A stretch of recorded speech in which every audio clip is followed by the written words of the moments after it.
Hello दोस्तों, मैं अनामिका सिंह स्वागत करती हूँ आप सबका आपके यूट्यूब चैनल नॉलेज कॉर्नर में। फ्रेंड्स, बॉटनी की इस क्लास में जिसमें हम DSSB, Bihar TRE, UP TGT, PGT, super TET को ध्यान में रखते हुए आगे बढ़ रहे हैं, जिसमें हम लोग अपना टॉपिक जो है डिस्कस कर रहे हैं। हमारा जो टॉपिक है वो चल रहा है साइटोलॉजी, और इसके बाद हम जो है बायोलॉजी, यानी कि बायोलॉजी में 2 सब्जेक्ट पूछे जाते हैं, आपको पता होगा, जूलॉजी और बॉटनी। तो हम बहुत जल्द जूलॉजी के भी basic to advance level question लेकर आने वाले हैं। अगर आप चाहते हैं उन सीरीज़ को प्राप्त करना तो हमारे चैनल को सब्सक्राइब कर लीजिए, और वीडियो आपको कैसा लगता है फीडबैक कमेंट बॉक्स में ज़रूर बताया करिए। 2-4 लोग जैसे कविता तिवारी जी हैं, अर्जुन जी हैं, ये लोग हर वीडियो पे कमेंट करते रहते हैं। ऐसे आप लोग भी हर वीडियो पे, आजकल नीलम जी कहाँ गायब हो गई हैं? नीलम जी, आपका कमेंट नहीं आ रहा है। अगर आपको हमारा ये वीडियो मिल रहा है, आप वीडियो देख रहे हैं, तो प्लीज़ कमेंट बॉक्स के माध्यम से हमें इन्फॉर्म कर दीजिएगा आप ठीक हैं, स्वस्थ हैं। ठीक है, चलिए स्टार्ट करते हैं। आज का पहला क्वेश्चन है, at which one of the following stage of meiosis crossing over take place? अर्धसूत्रीय विभाजन की निम्नलिखित में से किस अवस्था में क्रॉसिंग ओवर होता है? 4 ऑप्शन आपके सामने, डिप्लोटीन, लेपोटीन, डाइकाइनेसिस या पैकेटीन। तो इसको मैंने आपको पहले ही बताया था कि अर्धसूत्रीय विभाजन जो होता है वो उसका जो क्रॉसिंग ओवर होता है वो पैकेटीन अवस्था में होता है। कहाँ पे होता है? पैकेटीन अवस्था में होता है। जैसा कि आप लोगों का कमेंट आया हुआ था, मैम एक्सप्लेनेशन दिखा के बताया करिए। देख लीजिए, ये एक्सप्लेनेशन है। क्रॉसिंग ओवर अर्धसूत्रीय विभाजन के दौरान होने वाली एक ऐसी विधि है जिसमें जीन विनिमय, अर्थात अगर आप दूसरी भाषा में कहें तो गुणसूत्र खंडों का आदान प्रदान शामिल होता है। यानी गुणसूत्र जो खंड होते हैं वो आपस में एक दूसरे से अपना जेनेटिक मटेरियल एक्सचेंज करते हैं, इस तरह से जुड़ते हैं, और इस तरह से अपना जेनेटिक मटेरियल जो है यहाँ से एक्सचेंज करते हैं, यहाँ से और यहाँ से एक्सचेंज करते हैं। ठीक है, इसी को क्रॉसिंग ओवर कहा जाता है। ऑप्शन डी इसका सही जवाब हो जाएगा। इसी को जो है किया जोटा भी कहा जाता है, जहाँ क्रॉसिंग ओवर होता है, जो ये वाला फेज होता है, ये वाला, 1 मिनट रुक जाइए, 1 मिनट, हाँ, जहाँ पे ये वाला जहाँ पे ये फेनोमेना होता है, जहाँ पे ये वाला, इसी को क्या कहा जाता है? अगर पूछा जाए ये प्रक्रिया जहाँ पे क्रॉसिंग ओवर हो रहा है, इसे क्या कहेंगे? तो इसे किया जोटा कहते हैं। क्या कहते हैं? किया जोटा कहते हैं। अगला क्वेश्चन, अर्धसूत्रीय विभाजन के किस चरण में जीन विनिमय होता है? जीन विनिमय यानी कि क्रॉसिंग ओवर होता है, तो भी हम लोगों ने देखा किसमें होता है, किसमें होता है, फटाफट से बताइए किसमें होता है? पैचेटीन अवस्था में होता है। ठीक है, पैकेटीन, पैचेटीन, इसे कुछ भी कह लीजिए, इस अवस्था में होता है। अगला, आरएनए का अधिकतम सांद्रण पाया जाता है, maximum concentration of RNA is found in, किसमें पाया जाएगा? राइबोसोम, न्यूक्लियोसोम, साइटोप्लाज्म या फिर माइटोकॉन्ड्रिया। इसका सही और सटीक जवाब हो जाएगा, आरएनए का जो अधिकतम सांद्रण है वो राइबोसोम में पाया जाता है। ऑप्शन ए इसका बिल्कुल सही जवाब हो जाएगा। राइबोसोम को protein factory of the cell के नाम से जाना जाता है।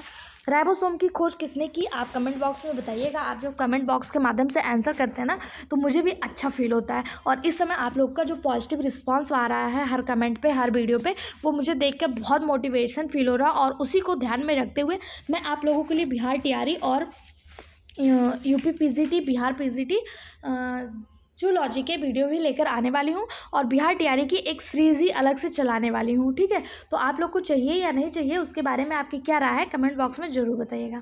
देख लेते हैं आरएनए क्या है। तो आरएनए का जो सांद्रण, अधिकतम सांद्रण है, जो अधिकतम कंसंट्रेशन है, वो राइबोसोम में पाया जाता है। और राइबोसोम जो है ये एक जटिल आणविक संरचना है, यह सभी जीवित कोशिकाओं के भीतर पाया जाता है। राइबोसोम आप सभी को पता है 2 प्रकार का होता है, एक 70S, एक 80S। अगर पूछा जाए 70S किस में पाया जाता है, तो ये प्रोकैरियोटिक में, और 80S जो है ये यूकैरियोटिक में पाया जाता है। राइबोसोम के अंदर सामग्री का गठन करता है, यह राइबोसोम के अंदर सामग्री का गठन करता है कौन? यही 80S। और यह सीधे mRNA के प्रोटीन में अनुवाद यानी ट्रांसलेशन में मदद करता है। गठन कौन करेगा? rRNA। mRNA क्या करता है? मैसेंजर का काम करता है। और tRNA क्या करता है? ट्रांसलेशन का कार्य करता है। ऑप्शन ए इसका सही और सटीक जवाब हो जाएगा। अगला, राइबोसोमल आरएनए इन सिंथेसाइज्ड इन, राइबोसोमल आरएनए का संश्लेषण कहाँ पे होता है? तो अभी हम लोगों ने देखा राइबोसोमल आरएनए का संश्लेषण वहीं होगा जहाँ पे इसका कॉन्सेंट्रेशन अधिक होगा। तो कहाँ पे होगा? न्यूक्लियोलस में होगा। कहाँ पे? न्यूक्लियोलस में। ऑप्शन ए इसका सही जवाब हो जाएगा। यह प्रोटीन बनाने की एक श्रृंखला होती है, इसे protein factory of the cell के नाम से भी जाना जाता है। अगला, H which stage of mitotic division do the centromere in the chromosome divide? अर्धसूत्रीय विभाजन की किस अवस्था में क्रोमोसोम में सेंट्रोमियर का विभाजन होता है? पैकेटीन, डिप्लोटीन, एनाफेज 1 या फिर एनाफेज 2। कहाँ पे जो है सेंट्रोमियर का विभाजन होता है? क्वेश्चन पढ़ा करिए, समझा करिए, और जवाब आप भी हमारे साथ देते चला करिए। ठीक है, इसका जो सही जवाब हो जाएगा वो हो जाएगा option D, anaphase 2। Anaphase second में होता है। कहाँ पे होता है? Anaphase second. अर्धसूत्री विभाजन की एनाफेज सेकंड स्थिति में जो आपका क्रोमोजोम है, क्रोमोजोम में सेंट्रोमियर का विभाजन होता है। इसको मैंने आपको डायग्राम के माध्यम से बताया था, एक बार फिर से बता देती हूँ। ये देखिए मियोसिस सेकंड की विधि है और यहाँ पे आप देख पा रहे हैं ये सिस्टर क्रोमोजोम है, क्रोमैटिड्स हैं, और ये क्रोमैटिड्स जो आपस में ऐसे ऐसे लगे हुए थे, ये दोनों देखिए यहाँ पे अलग हो जा रहे हैं, सेपरेट हो जा रहे हैं, ठीक है। और ये प्रोसेस कहाँ हो रही है? मियोसिस सेकंड के एनाफेज सेकंड में। सही जवाब ऑप्शन डी। अगला, the prokaryotic genetic system contain. Prokaryotic अनुवांशिक तंत्र में होता है। प्रोकैरियोटिक जेनेटिक सिस्टम, प्रोकैरियोटिक कोशिकाएं जो होती हैं आपको पता है कि डेवलप्ड नहीं होती हैं, बहुत लेस डेवलप्ड होती हैं। इनमें प्रॉपरली न्यूक्लियस नहीं पाया जाता, न्यूक्लियर मेम्ब्रेन नहीं पाया जाता, लेकिन फिर भी इसमें जेनेटिक सिस्टम पाया जाता है, तभी तो ये अपने आप को मल्टीपल करती हैं। और इसमें क्या होता है जेनेटिक मटेरियल के रूप में? तो इसमें जो जेनेटिक मटेरियल होता है, आप सभी को पता है genetic material histone with DNA होता है, लेकिन इसमें जो जेनेटिक मटेरियल होता है वो हिस्टोन नहीं पाया जाता, केवल डीएनए पाया जाता है। तो हिस्टोन ना पा केवल डीएनए कहाँ दिख रहा है? तो हिस्टोन रहित डीएनए, यानी डीएनए विदाउट हिस्टोन, ये इसमें जेनेटिक मटेरियल पाया जाता है। और ह्यूमन में क्या होता है? डीएनए जो होता है वो हिस्टोन के साथ बंधा होता है, हिस्टोन के साथ अटैच होता है, ठीक है, जितने भी वेल डेवलप्ड एनिमल होते हैं। इसमें प्रोकैरियोटिक जो कोशिका होती है इसमें केंद्रक की भी कमी होती है। इनके पास न्यूक्लियोइड होता है, वेल डेवलप्ड न्यूक्लियस नहीं होता है। एक न्यूक्लियोइड होता है एक पॉइंट के रूप में, उस पर भी मेम्ब्रेन वगैरह देखने को नहीं मिलते, ना ही सेल ऑर्गेनेल्स प्रेजेंट होते हैं। ये समझ लीजिए एकदम प्रो नाम से स्पष्ट हो रहा, प्रो मतलब प्रिमिटिव और कैरियोटिक मतलब कैरियॉन्स यानी कि न्यूक्लियस, यानी बहुत प्रिमिटिव टाइप के न्यूक्लियस इसमें पाए जाते हैं। अगला question, when 30s and 50s component of ribosome combine its result in the formation of ribosome that is, मतलब जब राइबोसोम के 30s और 50s घटक संयोजित होते हैं तो किस राइबोसोम का पुनः निर्माण होता है? राइबोसोम दो प्रकार के होते हैं, मैंने आपको कई बार बताया। राइबोसोम दो प्रकार के कौन कौन से होते हैं? एक 70s होता है और एक 80s होता है। 70s दो भागों में बटा होता है और 80s भी दो भागों में बटा होता है।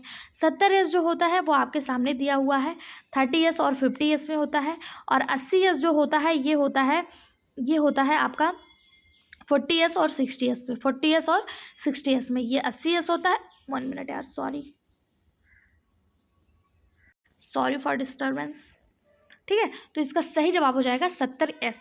अगर आपसे पूछ लिया जाए ये जो लास्ट में एस लगा होता है इसका क्या मतलब होता है, तो इसे ये सब यूनिट होता है। इसे एस वैज्ञानिक थियोडोर स्वेडनबर्ग ने दिया था, इसलिए इसे स्वेडनबर्ग इकाई के रूप में भी कंसिडर किया जाता है, ठीक। सही जवाब हो जाएगा ऑप्शन बी। अगला, 80s राइबोसोम के 60 उपभागीय कणों में आरएनए के अणुओं की संख्या कितनी होती है? 80s को दो भागों में बांटा, एक 40s एक 60s। तो पूछा जा रहा है जो 60s वाला है इसमें आरएनए के अणुओं की संख्या कितनी होगी? 5, 4, 3 या 2? तो इसका सही जवाब हो जाएगा ऑप्शन सी यानी कि 3। 80s में कितना होगा? 3। 80s यूकैरियोटिक में पाया जाता है और ये 60s और 40s में बढ़ता है। अगर 60s को भी हम डिवाइड करें, ये 3 इसके जो आरएनए हैं वो कौन कौन से हैं, तो जब हम देखिए यहाँ पे 80s है, ठीक है, 80s इसको चार्ट बना के लिख लीजिएगा। 80s को हम दो बराबर भागों, क्या हो रहा है यार आज, वेट 1 मिनट। 80s को हम दो बराबर भागों में बांटेंगे और वो दो बराबर भाग कौन से होंगे? बराबर नहीं, इसको दो भागों में बांटें, एक 60s और एक 40s। लेकिन 60s को भी हम 3 भागों में बांटते हैं। वो 3 पार्ट कौन कौन से होते हैं? तो वो होता है 60s को जब हम बांटेंगे ये बटेगा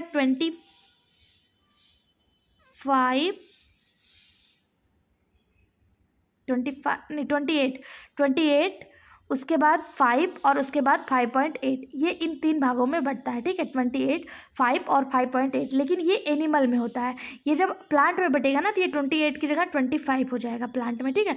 और एनिमल में 28, 5 और 5.8 ये 3 भागों में बढ़ता है, ठीक है। इसका सही जवाब क्या हो जाएगा? ऑप्शन सी 3 हो जाएगा। 3 उपभागीय आरएनए के अणुओं में बढ़ते हैं और वो कौन कौन से होते हैं? 28s, 5s और 5.8s, ठीक। अगला क्वेश्चन देखते हैं। DNA is not found in, DNA किसमें नहीं पाया जाता? केंद्रक, राइबोसोम, लवक या माइटोकॉन्ड्रिया? तो इसका सही जवाब हो जाएगा, मैंने आपको कई बार बताया केंद्रक के पास अपना डीएनए होता है, प्लास्टिड के पास अपना डीएनए होता है, माइटोकॉन्ड्रिया के पास अपना डीएनए होता है। राइबोसोम में कोई भी डीएनए नहीं पाया जाता। राइबोसोम सबसे छोटा ऑर्गेनेल्स होता है। इसे ऑर्गेनेली विद ऑर्गेनेल्स भी कहा जाता है क्योंकि ये एक ऑर्गेनेल के अंदर होता है, एंडोप्लाज्मिक रेटिकुलम के ऊपर पाया जाता है, इसलिए इसे ऑर्गेनेली विद ऑर्गेनेल्स कहा जाता है। ठीक है। राइबोसोम प्रोटीन संश्लेषण में भाग लेता है। राइबोसोम 2 प्रकार का होता है। सब कुछ मैंने आपको बता दिया। फिर भी कहीं कोई कन्फ्यूजन हो तो आप बेझिझक कमेंट बॉक्स में पूछा करिए। अगला question, chiasmata are first seen during. Chiasmata सबसे पहले किस समय दिखाई दिया? लेपोटीन, पैचिटीन, जैगोटीन या डिप्लोटीन। तो कियाज्मेटा क्या होता है? तो मैंने आपको बताया कियाज्मेटा जहाँ पे 2 गुणसूत्र आपस में एक्सचेंज होते हैं, जहाँ पे 2 गुणसूत्र आपस में क्रॉसिंग ओवर करते हैं, तो ये वाली जो स्थिति होती है, ये वाला जो फेज होता है, इसे कियाज्मेटा कहा जाता है। पूछा जा रहा है ये सबसे पहले कहाँ दिखाई दिया? तो सबसे पहले ये डिप्लोटीन अवस्था में दिखाई दिया था। कहाँ पे? डिप्लोटीन अवस्था में दिखाई गया था। डिप्लोटीन क्या है? तो मियोसिस के प्रोफेज को 4 भागों में बांटा गया, लेपोटीन, जैगोटीन, पैकेटीन, डिप्लोटीन और डाइकेनेसिस। तो इसमें जो डिप्लोटीन वाली अवस्था है, इसी में सबसे पहले कियाज्मेटा देखने को मिला था। नवोदय विद्यालय पीजीटी में आया हुआ क्वेश्चन है। कोई भी क्वेश्चन ऐसा नहीं है जो आपके लिए बेकार हो या जो आपके लिए हेल्पफुल ना हो, तो प्लीज़ हर क्वेश्चन को ध्यान से पढ़िए और कहीं कोई कन्फ्यूजन हो तो कमेंट बॉक्स में पूछा करिए। अगला question, the regular sequence of cell cycle is. कोशिका चक्र का नियमित अनुक्रम है। तो कोशिका चक्र, सेल साइकिल, मैं आपको समझा देती हूँ। सेल साइकिल, ये सेल साइकिल है, मान लीजिए ये सेल साइकिल है। इसको कई भागों में बांटा गया। कौन कौन से भागों में बांटा गया? तो इसको बांटा गया जीवन, सबसे पहला फेज जो होता है जीवन होता है और ये सबसे बड़ा फेज होता है जीवन। इसके बाद आता है एस फेज। एस फेज सबसे बड़ा होता है, सॉरी जी फेज नहीं, जीवन नहीं होता, एस फेज सबसे बड़ा होता है। उसके बाद आता है G2 फेज और G2 फेज के बाद आता है आपका M फेज। M फेज को कई भागों में बांटा गया। M फेज को कई भागों में कैसे बांटा गया? तो इसे बांटा गया ऐसे, पहला लिखा गया प्रोफेज, प्रोफेज, M फेज यानी माइटोसिस फेज, इसे बांटा गया प्रोफेज, मेटाफेज, एनाफेज, टीलोफेज और कैरियोकाइनेसिस। कैरियोकाइनेसिस यानी कि जीवन phase, S phase, G2 phase और M फेज। M फेज को भी बांटा गया प्रोफेज, मेटाफेज, एनाफेज, टीलोफेज और कैरियोकाइनेसिस में। ये जो M फेज है इसे माइटोटिक फेज कहा जाता है और यही सबसे ज़्यादा यहीं पे सेल डिवीज़न देखने को मिलता है। और S फेज जो होता है ये सबसे बड़ा होता है, यहाँ पे डीएनए का रिप्लिकेशन होता है। क्या होता है? डीएनए का रिप्लिकेशन। एक फेज और होता है G0 फेज। अगर आपसे पूछ लिया जाए G0 फेज कहाँ उपस्थित होता है, तो M फेज और G1 फेज के ऊपर यहाँ पे होता है G0 फेज। ये ऑलवेज देखने को नहीं मिलता, कभी कभी देखने को मिलता है। G2 फेज में क्या होता है? तो यहाँ पे प्रिपरेशन ऑफ माइटोसिस होता है, यानी माइटोसिस का प्रिपरेशन होता है, क्योंकि इसके जस्ट बाद ही माइटोसिस की प्रक्रिया स्टार्ट हो जाती है। यहाँ डीएनए का रिप्लिकेशन होता है और सबसे बड़ा फेज एस फेज होता है। आई होप ये चीज़ें आपको समझ में आ गई होंगी। अब फिर से एक बार मैं बता देती हूँ, कोशिका चक्र का जो नियमित अनुक्रम है वो है G1 phase, S phase, G2 phase और M फेज। ये होता है, कभी कभी G0 फेज भी देखने को मिल जाता है। जो G1 फेज है, इस प्रावस्था में प्रोटीन और आरएनए का संश्लेषण होता है। एस फेज में क्या होता है? एस फेज में डीएनए एवं हिस्टोन का संश्लेषण होता है और गुणसूत्र लंबाई में 2 भागों में बढ़ जाता है। G2 फेज में क्या होता है? G2 फेज में ये एस के बाद आता है, आप देख पा रहे हैं, और इसमें क्या होता है? कोसा अगले कोसा विभाजन की तैयारी करते हैं, यानी सेल डिवीजन की तैयारी करते हैं। उसके बाद आपका आता है M फेज, जो आपका जहाँ पे सेल डिवीजन होता है, और ये जो है G2 के बाद आता है। ठीक है, ऑप्शन इसका यहाँ पे अब आपने देख लिया। अब इसका जो क्रम है वो लगा दीजिए, कौन कौन से क्रम है। तो सबसे पहले मैंने आपको बताया जीवन के बाद मैंने आपको बताया एस, और उसके बाद G2 और उसके बाद M। तो कहाँ पे ये चीज़ें देखने को मिल रही है? जीवन यहाँ पे देखने को मिल रहा है, जीवन यहाँ पे देखने को मिल रहा है, G2, S और M। लेकिन G2 पहले नहीं आएगा, पहले जीवन आएगा फिर S आएगा। तो जीवन फिर S फिर G2 फिर M। तो ऑप्शन सी इसका सही जवाब हो जाएगा। क्या हो जाएगा? ऑप्शन सी इसका सही जवाब हो जाएगा। अगला क्वेश्चन जो DSSB PGT बायोलॉजी में 2015 में पूछा गया है, क्वेश्चन है chromosomes map for first time was prepared by. Chromosome के मानचित्र को पहली बार किसने तैयार किया? ऑप्शन ब्रिजेस, वाटसन, मॉर्गन या फिर हॉली।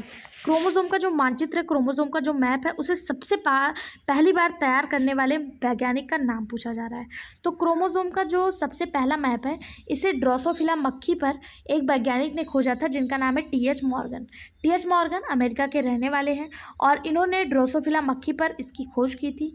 इन्हें प्रायोगिक अनुवांशिक के जनक के रूप में भी जाना जाता है। अगर पूछा जाए प्रायोगिक अनुवांशिकी के जनक कौन है, वैसे आप बताइए अनुवांशिकी के जनक कौन है? तो अनुवांशिकी यानी फादर ऑफ जेनेटिक्स मेंडल को कहा जाता है। वहीं अगर पूछा जाए फादर ऑफ एक्सपेरिमेंटल जेनेटिक्स तो TH मॉर्गन को कहा जाता है। टीएच मॉर्गन को कहा जाता है। ठीक है, इन्होंने सर्वप्रथम क्रोमोसोम चार्ट बनाया हुआ था। क्रोमोसोम पर ऐसे जीन को खोजा जो लिंकेज और क्रॉसिंग ओवर के लिए जिम्मेदार थे, और इन्होंने लिंग सहनलता और रिंग क्रॉस इनहेरिटेंस को भी खोजा था, और इसके लिए इन्हें नोबेल पुरस्कार भी मिला था। कब मिला था? 1933 में। किसको? टीएच मॉर्गन को। ठीक है, क्रोमोसोम मैप को पहली बार मॉर्गन ने ही शोध छात्र एएच स्टुडवेट ने 1911 में तैयार किया था। तो इसका सही जवाब ऑप्शन सी हो जाएगा। अगला, कोलिस्टीन का प्रभाव डालता है। Colchicine influence DNA replication, chromosome condensation, organisation of spindle या फिर क्रोमोसोम डिवीजन। ये भी आपका D++ में पूछा गया क्वेश्चन। इसका सही जवाब option C, organisation of spindle. जो कोलिस्टीन है एक दवा है जो मुख्य रूप से गठिया रोग जो होता है उसमें इस्तेमाल किया जाता है, और ये कार्य क्या करता है? तो ये जो है स्पिंडल का गठन करता है, ऑर्गेनाइजेशन करता है स्पिंडल का। कब? मेटाफेज में। माइटोटिक के मेटाफेज के दौरान स्पिंडल का गठन को ये रोकता है। क्या करता है? रोकता है, गठन करता नहीं है, स्पिंडल के गठन को ये रोकता है। और ये प्राप्त कहाँ से होता है? तो ये कोलिस्टीन मैनुमेटेल मेल नामक एक पौधे से प्राप्त किया जाता है। ऑप्शन सी इसका सही जवाब हो जाएगा। अगला, in which stage the colchicine inhibit mitosis. किसमें कोलिस्टीन समसूत्रीय विभाजन को किस अवस्था में संदर्भित करता है? तो मैंने आपको बताया माइटोटिक के मेटाफेज में। तो मेटाफेज कहाँ पे दिख रहा है? मेटाफेज ऑप्शन बी में। ऑप्शन बी इसका सही जवाब हो जाएगा। Next question, the division of cleavage is विदलन में होने वाला विभाजन है meiosis, meiosis without growth phase, mitosis with growth phase या फिर एमाइटोसिस। विदलन में होने वाला विभाजन कौन सा है? क्लीवेज डिवीजन पूछा जा रहा है, कौन सा है? तो सही जवाब हो जाएगा option B, mitosis without growth phase. जब जाइगोट में लगातार समसूत्रीय विभाजन होता है तो इसी को क्लीवेज कहा जाता है।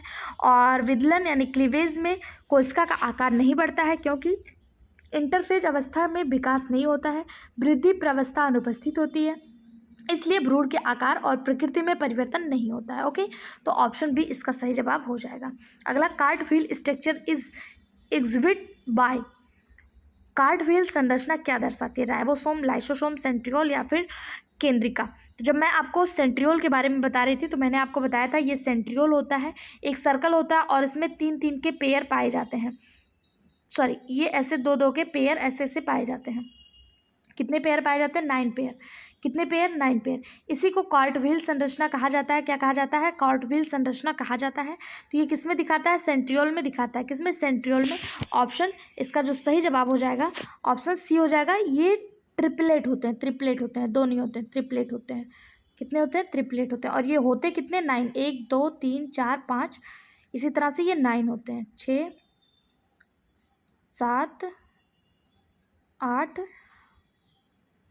और 9, इसी तरह से ये 9 होते हैं। और बीच में इनके जो होता है, बीच में इनके कुछ ऐसा स्ट्रक्चर पाया जाता है जहाँ पे ये 2 क्रोमोसोम देखने को, यहाँ पे ये 2 गुणसूत्र देखने को मिलते हैं ये, और ये एक कुछ व्हील टाइप स्ट्रक्चर बनाते हैं, इसीलिए इन्हें कार्ट व्हील स्ट्रक्चर कहा जाता है। क्या कहा जाता है? कार्ट व्हील स्ट्रक्चर कहा जाता है।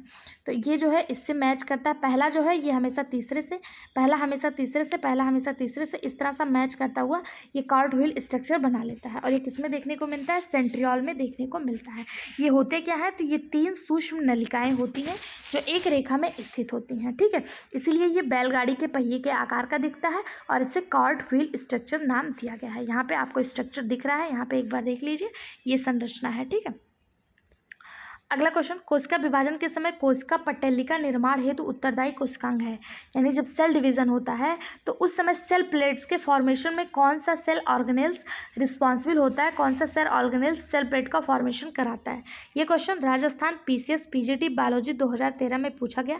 आप देख सकते हैं सारे क्वेश्चन सारे एग्जाम से रिलेट कर रहे हैं, और यहाँ से क्वेश्चन हर स्टेट एग्जाम से क्वेश्चन किसी भी स्टेट में आ सकता है। ऐसा नहीं है कि ये राजस्थान से पूछा गया तो राजस्थान में ही आएगा, कहीं भी किसी भी स्टेट में आपको इस टाइप के क्वेश्चन देखने को मिल सकते हैं। तो ये आपके लिए बहुत ज़्यादा हेल्पफुल रहने वाले हैं। अगर आपने अभी तक चैनल को सब्सक्राइब नहीं करा है तो फटाफट से चैनल को सब्सक्राइब जरूर कर लें। ठीक है, पूछा जा रहा है कि जब सेल डिवीजन होता है उस समय जो सेल प्लेट्स बनता है उसके लिए कौन सा सेल ऑर्गेनेल रिस्पॉन्सिबल होता है?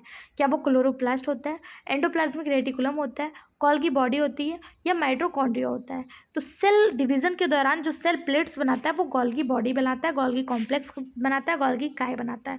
ऑप्शन सी इसका सही जवाब हो जाएगा। कोशिका विभाजन के समय जो गोल्गी काय होता है ये बेसल्स कटकर कोशापट्ट की ओर सरकती रहती है और नए सेल प्लेट्स का निर्माण होता रहता है। और ये किस फेज में होता है? तो ये टीलोफेज में होता है। किस में होता है? टीलोफेज में होता है। तो ऑप्शन सी इसका सही जवाब हो जाएगा। गोल्गी बॉडी को traffic police of the cell कहा जाता है, पैकेजिंग मटेरियल का भी कार्य करता है। क्लोरोप्लास्ट क्या है? Endoplasmic reticulum. और माइटोकॉन्ड्रिया को किस नाम से जानते हैं? अगर आप में से किसी को भी पता है तो कमेंट बॉक्स में जरूर बताइएगा। अगला question, in mitotic prophase first there are 5 sub stage. अर्धसूत्री विभाजन की प्रोफेज में 5 उप अवस्थाएं होती हैं, पैकेटीन, जैगोटीन, डिप्लोटीन, डाइकेनेसिस और लेपोटीन। क्या पूछा जा रहा है? इन 5 उपक्रम को सही क्रम में लगाइए। इनको सही क्रम में लगाइए। मैंने आपको बहुत बार बता दिया कि इनका जो स्टेज होता है वो क्या होता है।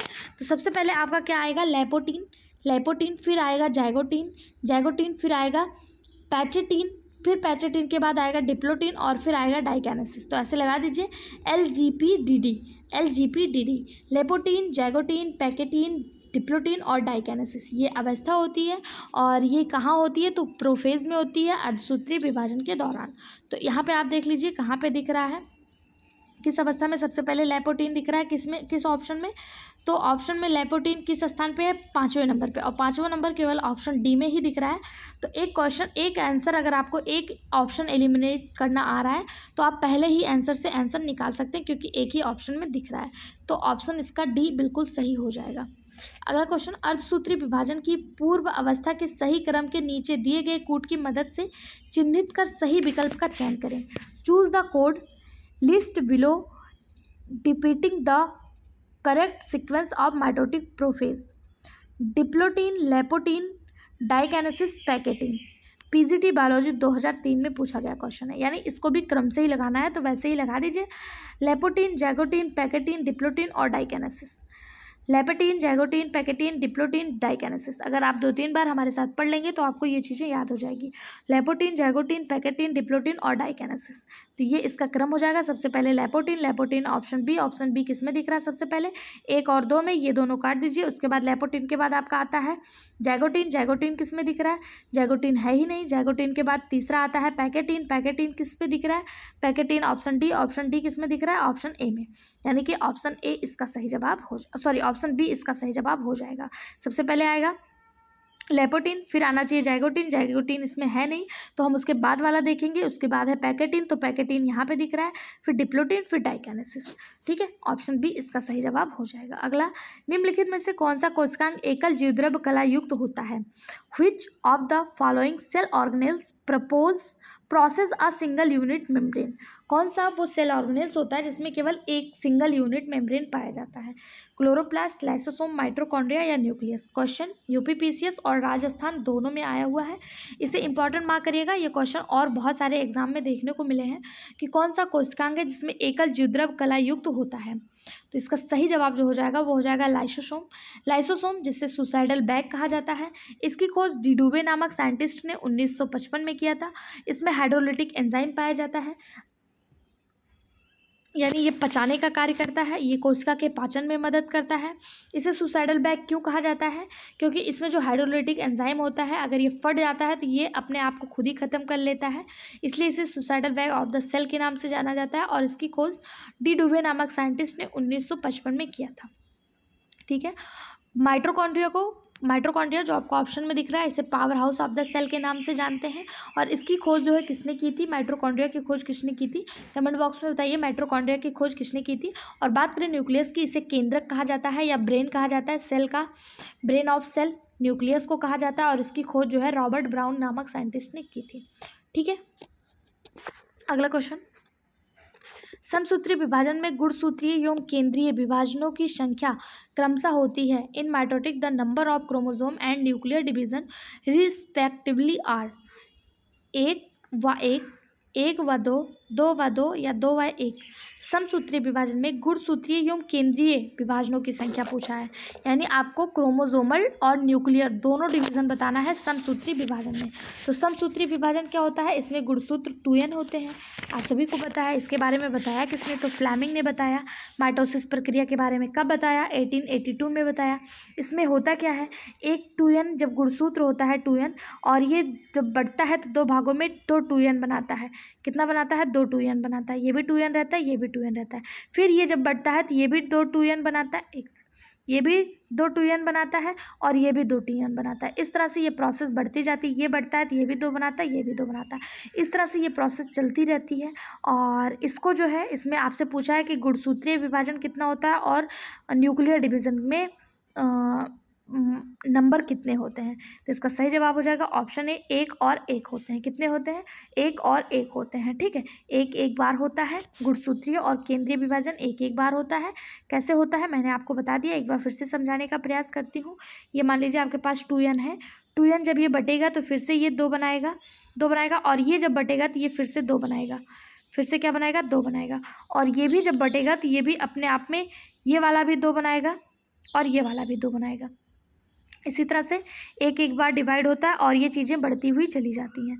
क्या होता है, ये बढ़ती हुई चली जाती है। ये यहाँ से बटा, ये यहाँ से, और ये यहाँ से, ये और ये यहाँ से, ये और ये यहाँ से, यहाँ से, और ये ऐसे। ठीक है, ये कुछ इस प्रकार से डिवीज़न होता है। इसकी खोज फ्लेमिंग ने की थी। माइटोसिस शब्द किसने दिया, फ्लेमिंग ने दिया। कब दिया, 1882 में दिया। ठीक है, ऑप्शन ए इसका सही जवाब हो जाएगा। आज के वीडियो में बस इतना ही। वीडियो कैसा लगा, अभी इसके कुछ और क्वेश्चन बचे हुए हैं, वो हम नेक्स्ट वीडियो में डिस्कस करेंगे। बाकी वीडियो पसंद आया हो तो चैनल को सब्सक्राइब, वीडियो को लाइक जरूर कीजिएगा। Thank you.